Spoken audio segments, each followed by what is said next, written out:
So hello guys, my name is Sharjeel and you watching Russell. Well तो guys, इस video में हम लोग बात करने वाले हैं WWE के ऐसे सुपरस्टार के बारे में जो कि गाइज शायद WWE में किसी रेसलर से बढ़कर ही माना जाता है, यानी कि गाइज दी लेजेंड, दी डेडमैन, दी अंडरटेकर के बारे में। तो गाइज अंडरटेकर और WWE में बहुत इंटरेस्टिंग स्टोरी लाइन मिली है, जिसकी वजह से गाइज जो उनका कैरेक्टर है या फिर गाइज हम लोग कह सकते हैं कि जो उनका गेमिंग है वो काफी ज्यादा मिस्टीरियस हमें देखने को मिला है। और गाइज अब भी काफी सारी ऐसे बातें हैं जो कि गाइज फैंस के दिमाग में काफी सारे ऐसे क्वेश्चन छोड़ती है। तो गाइज आज के हम इस वीडियो में अंडरटेकर के उसी इंटरेस्टिंग टॉपिक के बारे में बात करने वाले हैं, जहां पर गाइज हम लोग बात करेंगे अंडरटेकर के अर्न के बारे में। तो गाइज दी अंडरटेकर के अर्न के बारे में काफी सारी ऐसी बातें हैं जो कि गाइज आपको बताने लायक है, और गाइज उनमें से कुछ बातें ऐसी भी होगी जो कि गाइज आप लोग जानकर बहुत ही ज्यादा हैरान हो सकते हैं। तो गाइज उससे पहले अगर आपने चैनल को सब्सक्राइब नहीं किया तो चैनल को सब्सक्राइब करने के साथ बेल आइकन को भी प्रेस कर लीजिएगा, ताकि WWE से जुड़ी इसी तरह की इंटरेस्टिंग वीडियो आपको जानने को मिलती रहे। तो गाइज अंडरटेकर के शुरू से मैनेजर हमें पॉल बेयर नहीं बल्कि गाइज ब्रदर लव हुआ करते थे, लेकिन एक समय पर जब ब्रदर लव ने अंडरटेकर को मैनेजर करना छोड़ा तो गाइज उसके बाद फिर आए पॉल बेयर।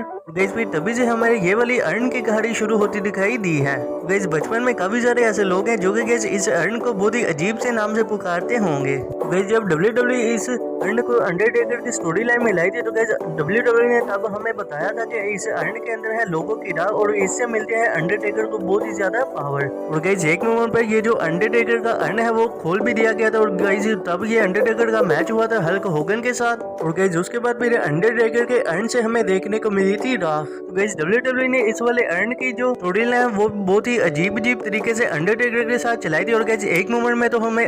WWE ने ये बताया था कि जो ये जो अर्न है इससे अंडरटेकर को शक्ति मिलती है, और जब भी अंडरटेकर कोई मुसीबत में होता है तो ये अर्न से ही अंडरटेकर को शक्ति मिलती है, तो उस वाली मुसीबत से बाहर आ जाते हैं। मतलब कि किसी भी तरह से रेसलर को अंडरटेकर को हराना है तो उसे पहले टारगेट करना पड़ेगा अंडरटेकर के अर्न को। और गाइस WWE एक मोमेंट में अंडरटेकर को बैड गाय के तौर पर भी इस्तेमाल कर चुकी है, और गाइस ऐसे में हील का कैरेक्टर प्ले करने के लिए तो गाइस ये वाला जो अर्न था वो काफी ज्यादा अंडरटेकर के लिए फायदेमंद साबित होता था। और गाइस कभी पॉल बेयर से अर्न से अपोनेंट सुपरस्टार के ऊपर अटैक कर देते, और कभी कभी अंडरटेकर भी इस वाले अर्न का बहुत ही ज्यादा सहारा लेते थे। तो गाइस एक दफा फिर से हमें जो अंडरटेकर की वाली स्टोरी लाइन है वो हमें तब्दील होती दिखाई गई, और गाइस तब हमें बताया गया कि ये वाले जो रियल अंडरटेकर नहीं हमें देखने को मिलती, और जो रियल अंडरटेकर है वो इस वाले अर्न के अंदर है। उसी के चलते अंडरटेकर अच्छी तरह से रियल लाइफ में भी काम कर पाते हैं। और बाद में जो स्टोरी लाइन है वो एक दफा फिर से बदली गई, और वहाँ पर हमें ये बताया गया कि अंडरटेकर का जो अर्न है उसके बीच है कुछ मरे लोगों की शक्तियाँ, और मरे लोगों की शक्तियों की वजह से ही अंडरटेकर रियल लाइफ में भी चल पाते हैं, क्योंकि अंडरटेकर जो है वो एक डेडमैन है, और डेडमैन को जरूरत है मरे हुए लोगों की शक्तियों की, और वो सिर्फ और सिर्फ अर्न की वजह से ही पॉसिबल हो पाता था। मतलब कि जो अर्न की स्टोरी लाइन है अंडरटेकर के साथ वो काफी ज्यादा हमें हर बार ही इंटरेस्टिंग देखने को मिली है। और गाइस एक मोमेंट में तो हमें ये भी अर्न के साथ देखने को मिला था कि जब अर्न के अंदर से हमें एक स्पॉटलाइट देखने को मिली थी, यानी कि गाइस कुछ